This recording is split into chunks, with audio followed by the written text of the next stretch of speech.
Chers amis dans le Christ Jésus, bienvenue sur cette méditation du dimanche de Rameau. Voilà, petit à petit, nous avançons vers la semaine sainte, une semaine importante et qui peut aussi changer ta vie. Je peux l'appeler comme ça, c'est une semaine de rattrapage.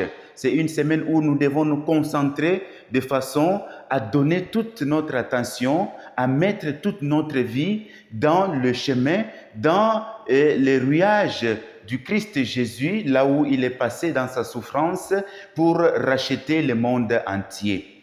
Voilà, cette marche de la semaine sainte commence aujourd'hui avec le dimanche des Rameaux.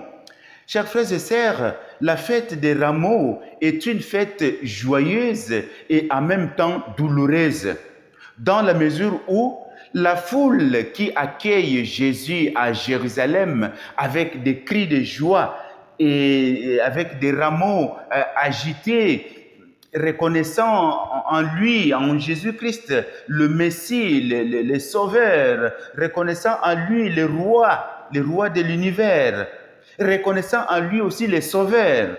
Cependant, chers frères et sœurs, cet éclatement de joie sera subitement tronqué par les lectures pathétiques du récit de sa passion, de sa souffrance. La joie qui change immédiatement en souffrance. Comment pouvons-nous comprendre tout cela? C'est ce que j'appelle l'ambiguïté de la foule du dimanche des Rameaux. Cette foule inconsistante est l'image tangible de la masse de chrétiens, de croyants qui, d'une part, reconnaissent Jésus-Christ comme sauveur, comme solution, comme Messie, comme roi, et adoration par ici, adoration par là, neuvaine par ici, neuvaine par là. Mais d'autre part, quand certains se trouvent face à des situations difficiles, de maladies, d'incertitudes, de souffrances, rejettent ces rois, rejettent ces sauveurs, rejettent ces messies pour se tourner vers le charlatan. La foule s'est alliée avec les autorités pour ne pas subir le même sort que Jésus et en criant « crucifiez-le, crucifiez-le, crucifiez-le ». C'est une nouvelle manière de crucifier Jésus, c'est-à-dire de libérer Barabbas pour crucifier les sauveurs de l'univers. C'est le modèle de croyants, de chrétiens superficiels, sans racines solides de foi. Ils sont très nombreux, chers frères et sœurs, dans nos églises, dans nos assemblées. Ceux qui se disent croyants, ceux qui se disent fidèles en Jésus-Christ, mais en moindre souffrance, en moindre maladie, ils abandonnent Jésus pour se confier aux hommes et aux femmes soi-disant guérisseurs. L'acclamation de la foule le jour de dimanche des Rameaux, suivi de son abandon quelques jours plus tard, offre plusieurs leçons de vie pour les chrétiens que nous sommes aujourd'hui. Alors, nous allons retenir en ce dimanche des Rameaux 4 leçons de vie qui peuvent nous aider vraiment à vivre une foi authentique. Première leçon de vie, c'est quoi? Cette inconstance de la foule nous rappelle nos propres engagements envers le Christ. Est-ce que nos engagements envers le Christ sont-ils superficiels et passagers ou enracinés dans une foi véritable et durable? Comment comprendre l'acclamation de la foule lors de l'entrée triomphale de Jésus, Hosanna, Hosanna, et après les cris de désolation, crucifiez-les, crucifiez-les? Ma foi en Jésus-Christ est-elle simplement une foi verbale, expressive, ou elle est vraiment enracinée dans des convictions solides? Mon adhésion au Christ Jésus est-elle fruit d'une vie intime avec Jésus-Christ ou encore une simple fréquentation de courtoisie, de curiosité, sans profondeur et sans conviction? Est-ce que je viens à Jésus parce que Jésus fait des miracles, parce que Jésus promet le mariage, parce que Jésus fait ceci, parce que Jésus fait cela, ou je viens à lui parce que j'ai confiance en lui. Même dans des situations difficiles, je dis, Seigneur, j'ai confiance en toi.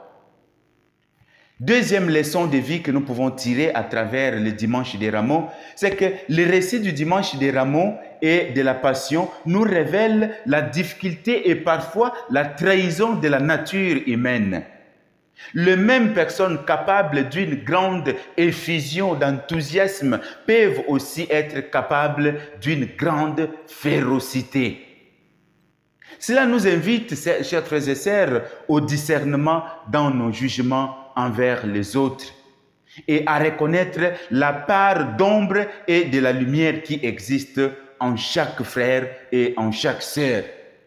En cela, chers frères et sœurs, les sages ont montré que, ou soit la sagesse a montré que si quelqu'un t'aime avec un amour à 100%, fais attention de ne pas les trahir.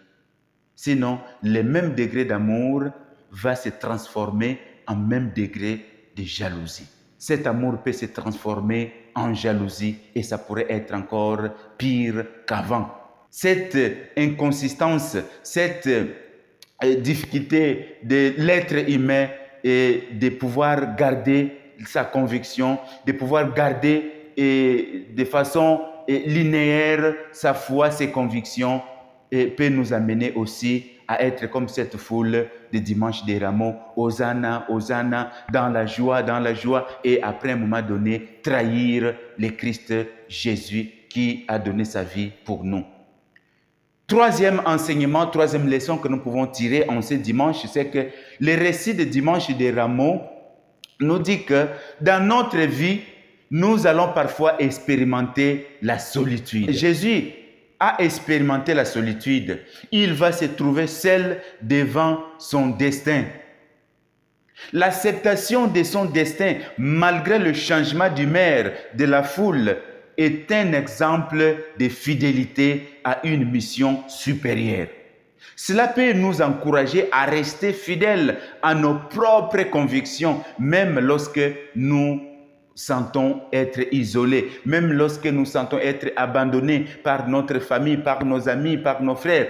Restons fidèles à cette conviction de foi que nous avons.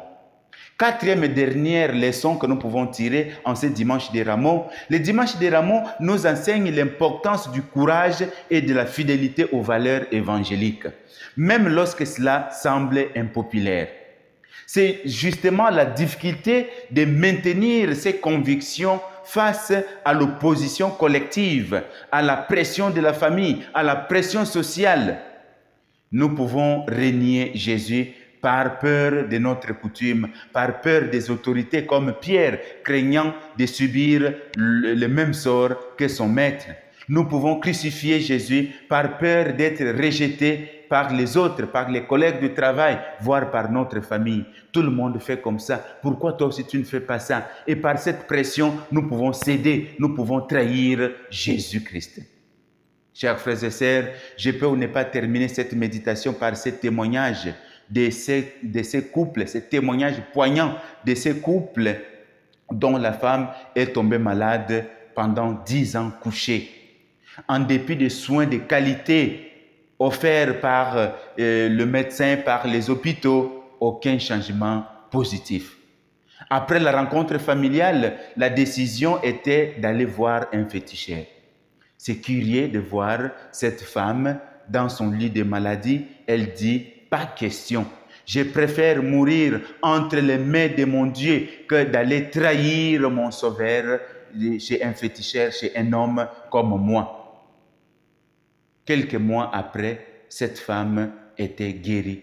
Sa famille avait honte de venir la visiter, étant donné que elles avaient mis la pression sur elle pour aller voir un féticheur.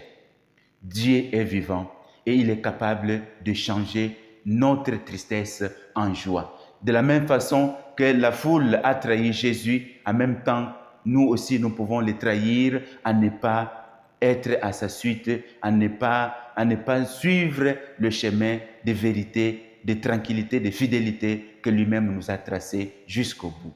Bon dimanche des Rameaux à tous.